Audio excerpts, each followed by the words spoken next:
La pandémie du coronavirus a obligé les autorités gouvernementales à développer une nouvelle stratégie de campagne en ce qui concerne les élections municipales du 17 mai 2020.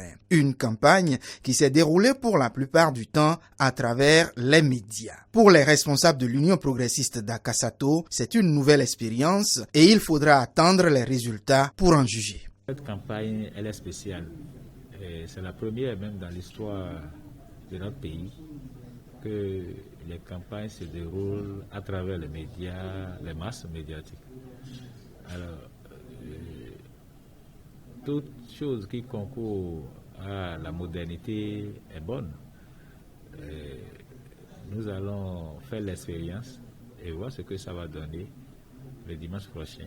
Du côté des partisans de l'Union démocratique pour un Bénin nouveau, on trouve l'initiative louable. En général, l'appréciation est très bonne parce que ça va nous permettre de s'adapter à un nouveau système parce que dans le mécanisme de la société, il va falloir que le peuple puisse s'adapter à des situations données.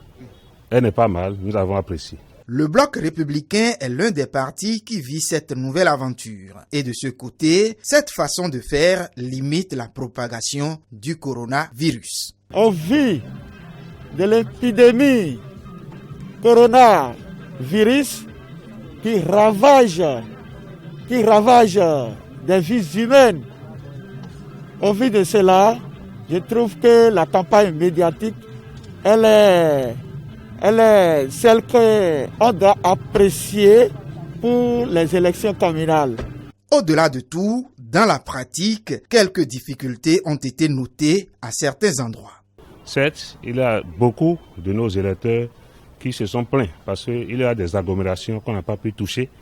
Parce que quand on parle de la campagne médiatique, c'est seulement les centres urbains qui ont tellement bénéficié de la chose. Les périphéries de nos agglomérations, beaucoup sont laissés pour compte, mais parlant des affichages, c'est seulement ils se sont contentés des affiches. Pour d'autres, les partis en lice sont tous déjà connus et il ne reste qu'à faire connaître les candidats. Et donc, cette manière de faire campagne ne peut avoir d'incidence majeure sur le choix des électeurs. Aujourd'hui, je crois avec certitude qu'on a déjà touché la population. On a touché massivement la population. Le reste à faire, c'est de nous faire connaître par nos concitoyens. Des difficultés qui semblent relatives à en croire certains leaders de partis. C'est un problème de localité. Parce que tout le monde n'a pas de télévision, tout le monde n'a pas de radio, tout le monde n'a même pas de portable. Donc c'est un problème de localité.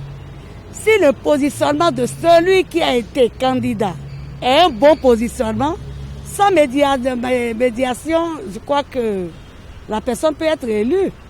Parce que, étant une élection locale, chacun a quelqu'un dans le lot. Quoi qu'on dise, les dés sont désormais jetés et il ne reste qu'à attendre la vérité des urnes.